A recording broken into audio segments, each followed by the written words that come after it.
Good afternoon, dear students. My name is Sangram Kesri, and in this video we are going to discuss about the concept of center of mass. So let us begin with the definition of center of mass. It is defined as a single point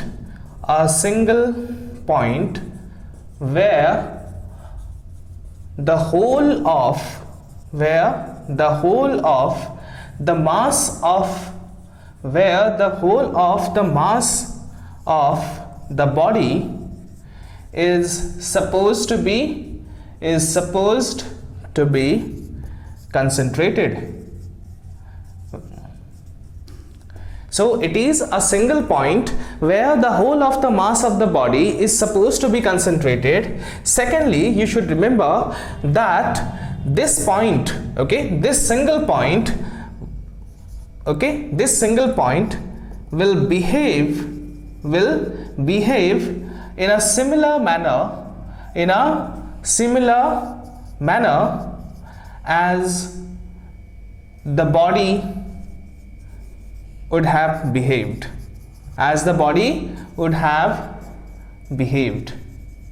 Okay, so this is the definition of center of mass. Now let us see how this center of mass can be calculated. Center of mass can be calculated in two methods. It can be calculated in two methods. The first one is observation method.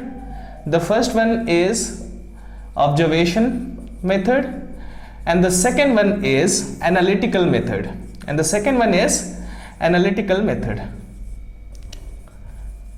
Now let us look at the first method, that is observation method. But before we try to understand how we can measure center of mass through observation method, let us first understand the meaning of system of particles and what are the types of system of particles. So whatever we see in this nature, everything is a system of particle. Okay, so we have divided the system of particles in two categories.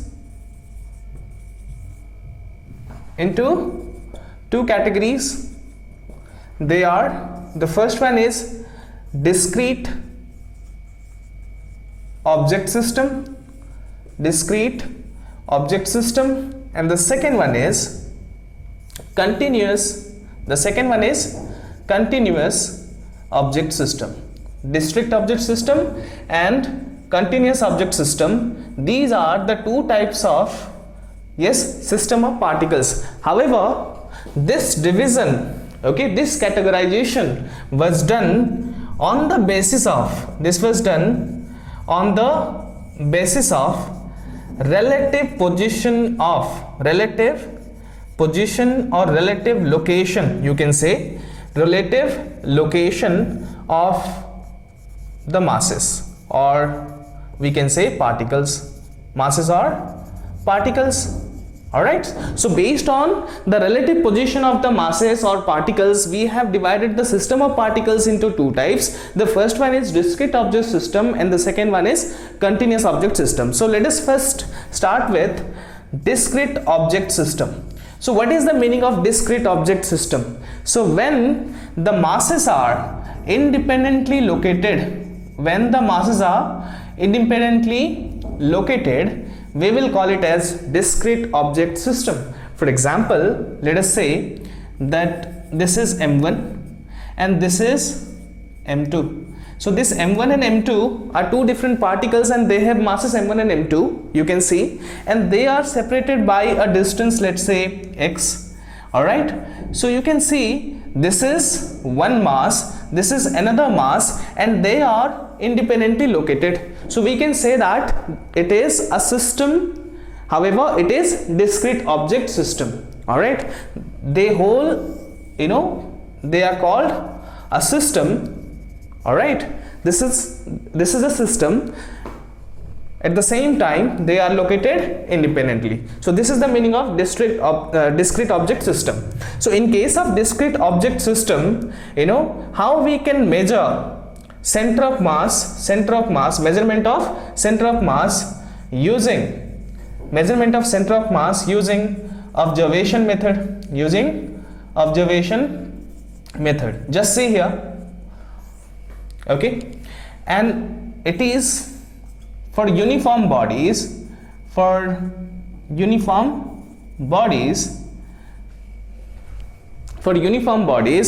it is located at the center, where the center of mass is located at the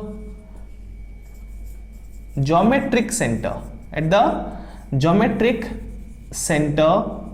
between the bodies. So let us suppose for uniform bodies, uniform in the sense, in this system we will assume that there are two bodies. Let's say these are two bodies and they have same mass.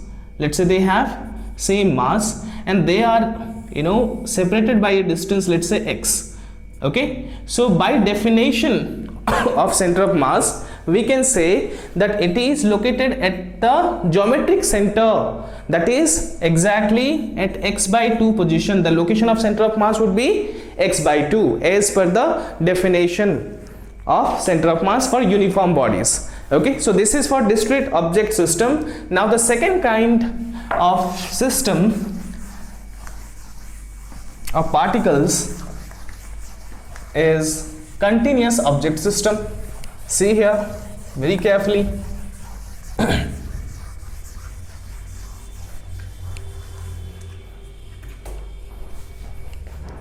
Continuous object system, it is a kind of system where the masses are, or we can say the masses are interlinked with each other,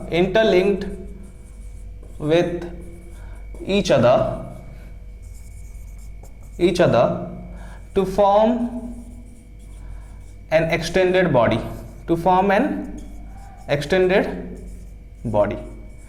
alright.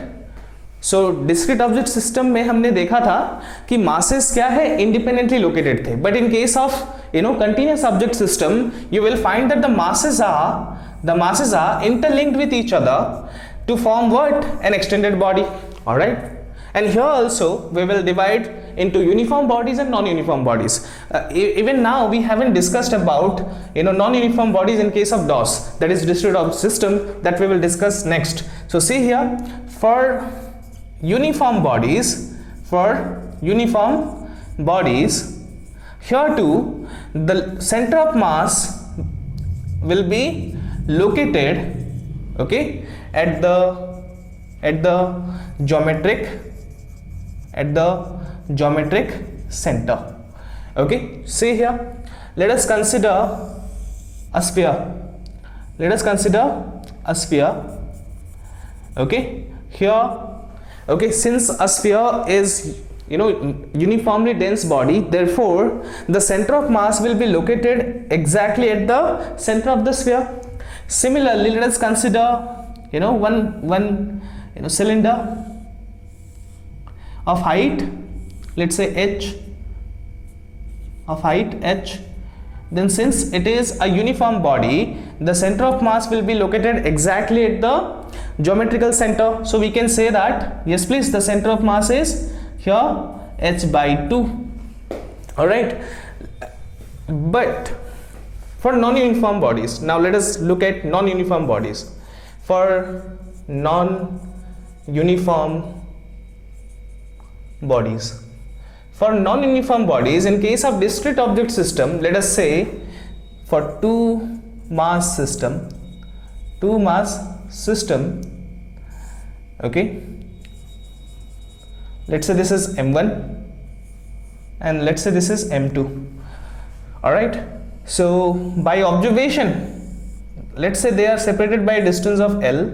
By observation you can say that since m2 is greater than m1, we can say that the center of mass is located towards m2 or somewhere near m2. However, in case of a 3-mass system, let us take a 3-mass system. In a 3-mass system, let's say this is a 3-mass system. All right, so first of all, if we have to calculate the center of mass, then first of all we need to find out the center of mass between these two. Let's say this is m1 and this is m2 and this is m3. All right, and suppose this m3 is greater than m2 and it is greater than m1. All right, so first of all we will calculate the location of the center of mass by comparing m1 and m2. Since we know that m2 is greater than m1, so by observation we can say that somewhere it is located near m2. Then we will calculate the location of center of mass by comparing this location and m3. Depends, if this position comes out to be greater than m3, then the center of mass will be located here. If m3 is greater than this center of mass, then the location of center of mass will be here. All right, this is your observation method. By observation method we can simply calculate the center of mass in case of discrete object system. However, you should remember that observation method will give you only approximate location. It will give you only approximate location in case of non-uniform bodies. In case of non-uniform bodies. All right, now come back to continuous object system, and here too we will discuss about center of mass and how are we going to calculate center of mass for non-uniform bodies. Just see here. Like I said, what is a continuous object system?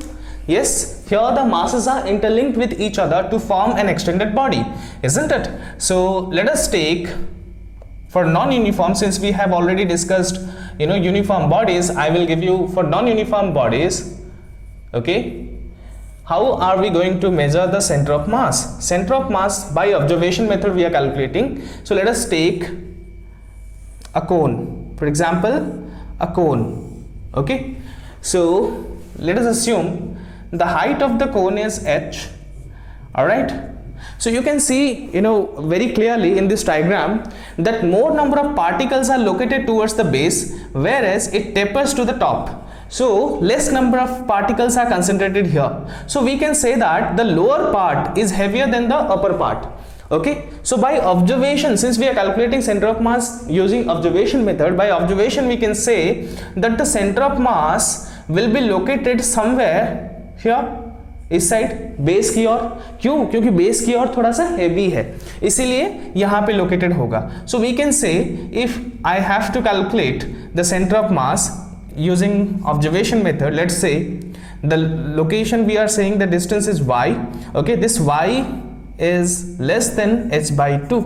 Why h by 2? Because h by 2 would have been the location had it been a uniform body, right? Since it is not a uniform body, it's a non-uniform body, therefore we can say that the location of center of mass will be less than h by 2. So this is example of observation method, how we can calculate center of mass in both continuous object system and discrete object system, in both uniform as well as non-uniform bodies.